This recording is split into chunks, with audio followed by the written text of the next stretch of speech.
Greetings to those who watch below. Today's Creepypasta story shows us that sometimes not everything is what it seems, even in something as inconspicuous as a house. But before we start, I'd like to give a huge shout out to those who dwell below, an exclusive channel membership that you can check out using the link in the description box. So thank you to Steffi Ray, Wicked Witch, Lisa Watts, Lefty Kim, Finn McCool, Jess Black Curtin, and Christina Groves.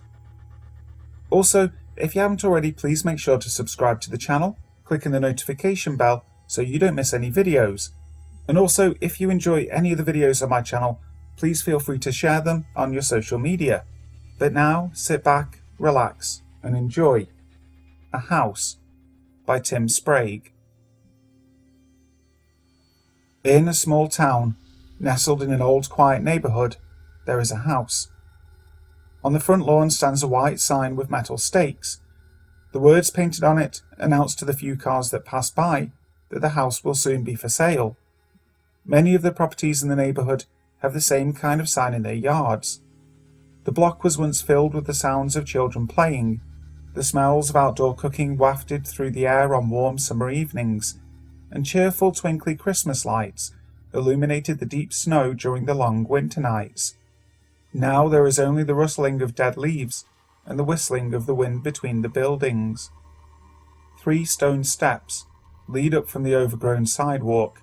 A rusting metal screen door is leaned up against them, its hinges broken and an empty space where the handle once was. When the police arrived, they hadn't been able to get it open, and they had been forced to tear it free from the door frame. The weeds growing in the flower beds have begun to claim it. They grow not only around it, but also through the small gaps in the screen. The house's front door is closed, the white paint is peeling from the wood, and the 2 rectangular windows are smeared with grime too thick to be seen through. Sections are splintered outward or otherwise warped. The door has withstood the battering it had taken from inside the house, but it hadn't escaped destruction without its share of scars. The realtor purchased the house for next to nothing at a bank auction last month. She hopes to be able to flip it to 4 or 5 times her investment.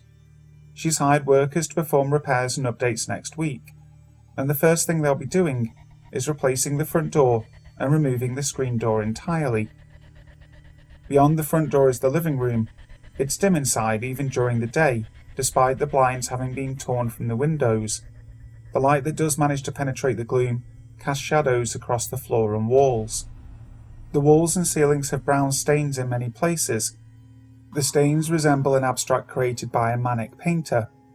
When they were fresh, they had been a combination of bright and dark red, but as the thick blood had seeped into the wood and dried, it had slowly turned brown. Next week, the blood will be covered with 2 coats of fresh paint. The paint will be a bright colour, one that is inviting and pleasing to the eyes of the people that tour the house. Light blue maybe, or perhaps something with a hint of green. The realtor hasn't decided yet. The carpet was originally light grey. It is now almost black from the dust and decay. Large areas are rotted. Multiple places are stained with the same colour as the walls, and those sections of the carpet are hard and stiff, instead of soft like it was when the family had lived there. One spot in the middle of the carpet is different from the rest.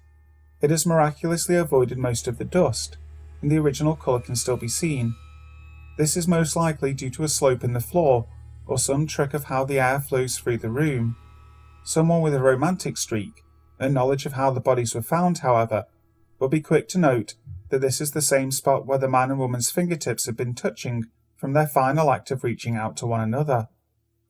The carpet will be completely replaced next week. The new carpet will be very similar to the old, just clean and fresh. There won't be a single hint to prospective buyers that 2 people had died in the room. The doorway leads out into the kitchen. More of the stains can be found here, although they are fewer and farther apart than the ones in the living room. The dust-covered counter is missing large chunks along one side. A large crack runs down one section where the oven used to stand. The hardwood flooring has a series of deep scores leading away from the counter and towards the glass doors overlooking the backyard. They had been gouged into the floor when the oven had been torn from its place and thrown across the room. 2 indentations mark where the appliance had come to a stop. Less noticeable is a small gouge in the flooring in the corner of the kitchen. It is barely an inch in width, but it goes nearly twice that far down into the wood. Bits of sharp metal from the tip of a carving knife are still embedded at the bottom of the gash. The realtor got a good deal on a new countertop and flooring at a local supply store. The store was going out of business due to the owner's retirement, and everything was heavily discounted. She had to pay retail for the oven, however, and she still isn't happy about that.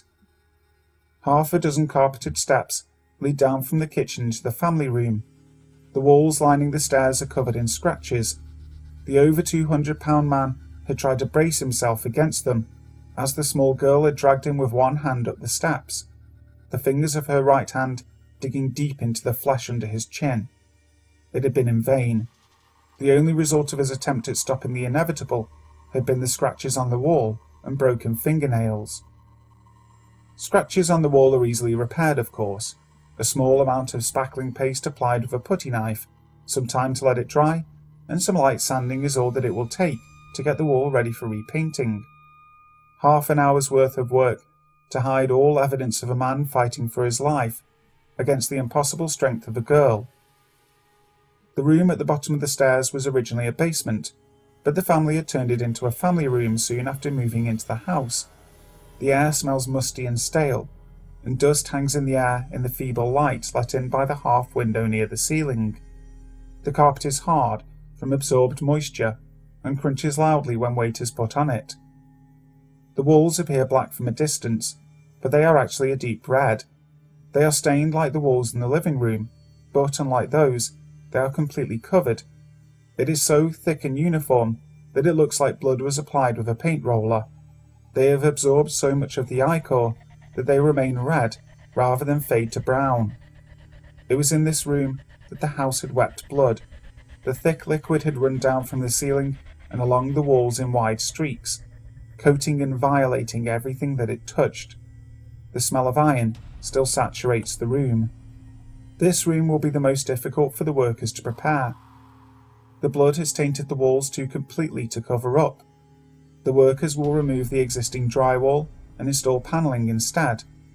The panelling won't be as sturdy as the removed drywall, of course, but most of the potential buyers won't notice the difference, and it will save the realtor the additional cost. Once that is done, the workers will replace the trim along the bottom of the wall before stripping out the carpet and replacing it as well.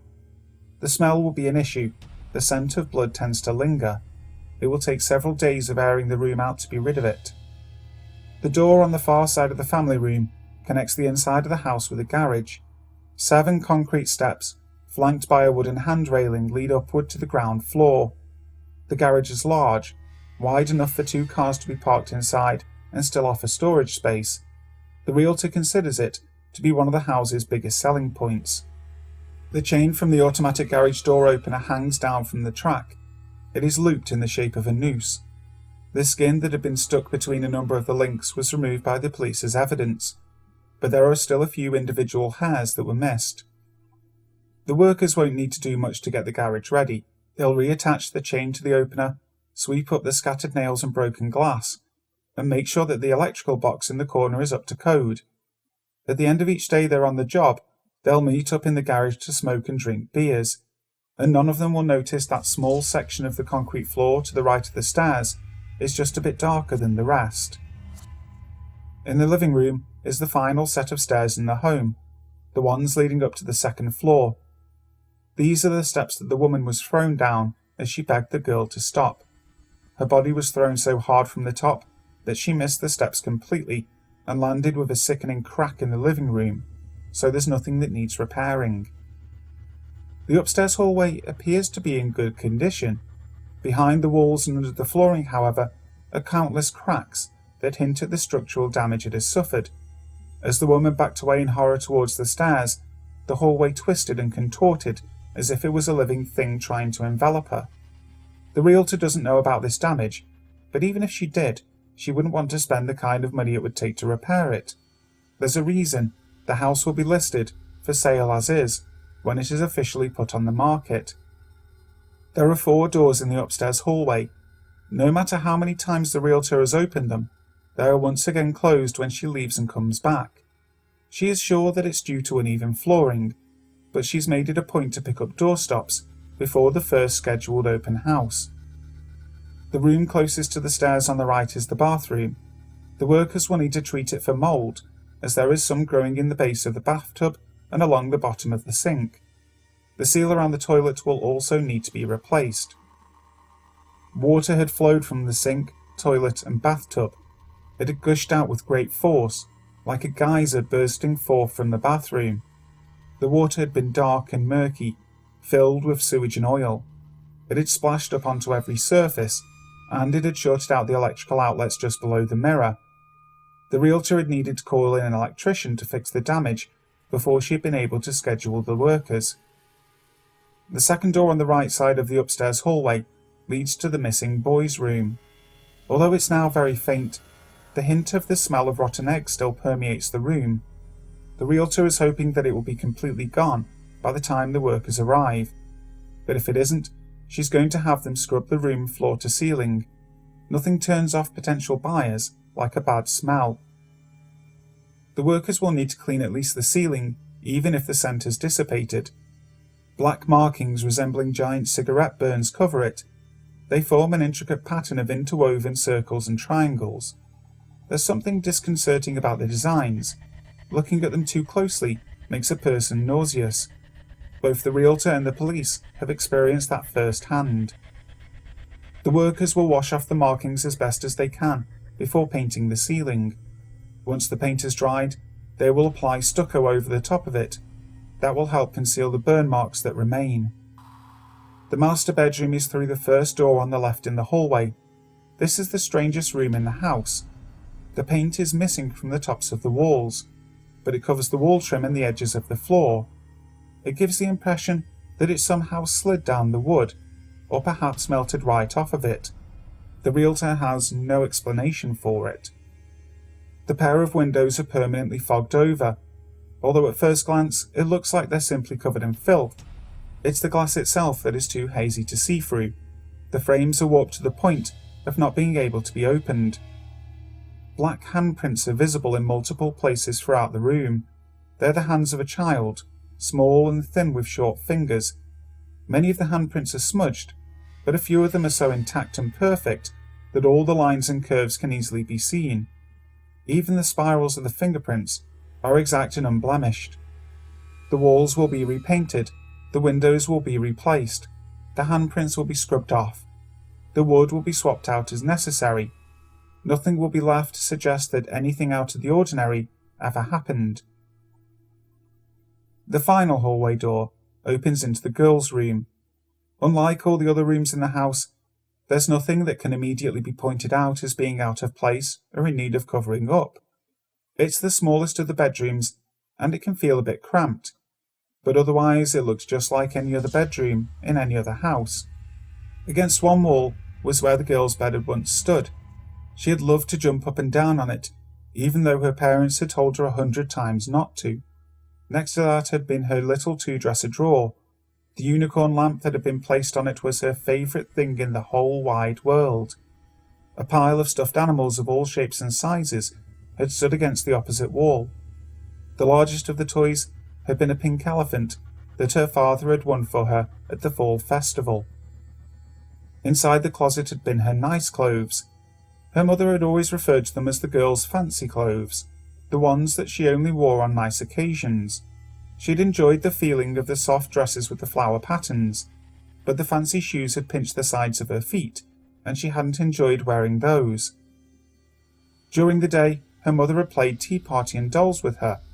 Every evening her father would tell her a story before kissing her on the head and tucking her in. Her brother hadn't come into her room often, but when he did, he would give the stuffed animals silly voices and take them on even sillier adventures. There had been happiness in this room. Laughter had bounced off of its walls. Smiles had been housed beneath its ceiling. Love had been shared. Just beneath the room's single window, and nestled under a removable floorboard, inside of a metal box with a broken lock, is a book with a black cover. There are markings cut into the book with a razor-sharp blade, markings that form shapes and objects that are both nonsensical and meaningful at the same time. Some of them are similar to the pattern of burn marks in the boy's room, but most of them are different, more complex. The material of the cover is torn in places, the pages are yellowed and crackle with age as they are turned. The book has been in the house for decades, and it was written much, much longer ago than that. It is a book that should never have been opened, especially by little fingers. In a small town, nestled in an old quiet neighborhood, there is a house. It is a house of madness and death. In 2 weeks, it will look like any other house, and it will be for sale. Hi guys, thank you so much for listening to the video. I really hope you enjoyed it. If you did, make sure to leave a like, and also feel free to share it on social media. Also, if you haven't already, make sure to hit the subscribe button and click the notification bell so you don't miss out on any videos. So, until next time, sleep tight.